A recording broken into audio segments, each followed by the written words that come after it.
Pro Football Weekly is at the Super Bowl in Indianapolis. It's Media Day. I'm here with Hub Arkush and Eric Edholm. Hub, let's start with you. What was something that came out of Media Day that you learned about the teams? Well, it's hard to talk football at Media Day. Is one of the big problems. You've got so many people who are non-football media, in costume, all the silliness. But once you move past that, I thought it was interesting. I was with Tom Coughlin for about 10 minutes.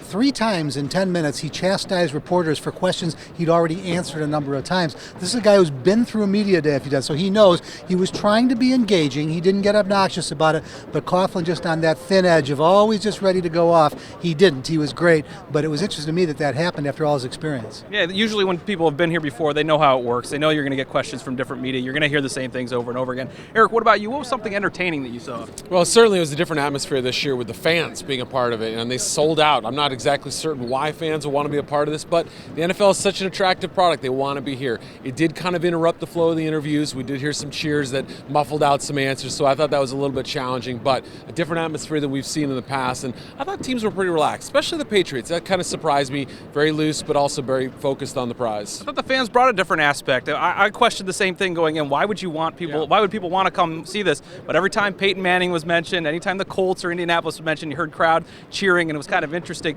What did you learn specifically in terms of football today that you didn't know before? Well, I heard a number of New York Giants remind me and other media that everybody's talking about the Giants' offensive run and Eli and the 3 receivers. The Patriots create some matchup problems too. Of course, most of the focus is Gronk. Will he or won't he? I can tell you right now, Gronk will. You spend a little time with him. He's like a stand-up comic most of the hour he did Media Day. He's going to play. How effective is he going to be? The Giants want everybody to remember that the Patriots have a great, prolific offense that they're going to have to stop, and they want to get some of the focus off how hot Eli is right now.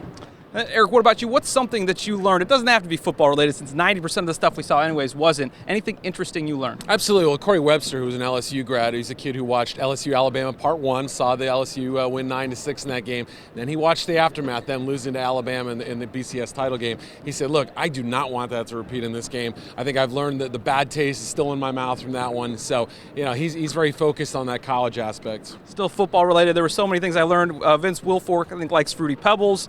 I learned Eli Manning and Peyton Manning still sleep in bunk beds when they're home. I mean, a lot of the stuff, not football related, but you learn all sorts of stuff. Well, and Tom Brady did mention that his sisters on a couple occasions dressed him up in their clothes and painted his nails. So he wasn't proud of it, but he let us know it happened. A man's man, right? And those are the things you learn at Media Day. That's all from Indianapolis. For the best Super Bowl coverage, keep checking back to ProFootballWeekly.com.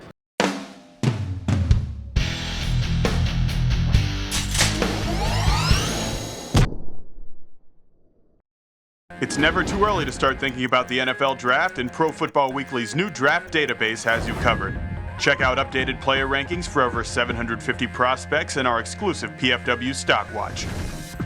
Just go to the Draft tab at ProFootballWeekly.com.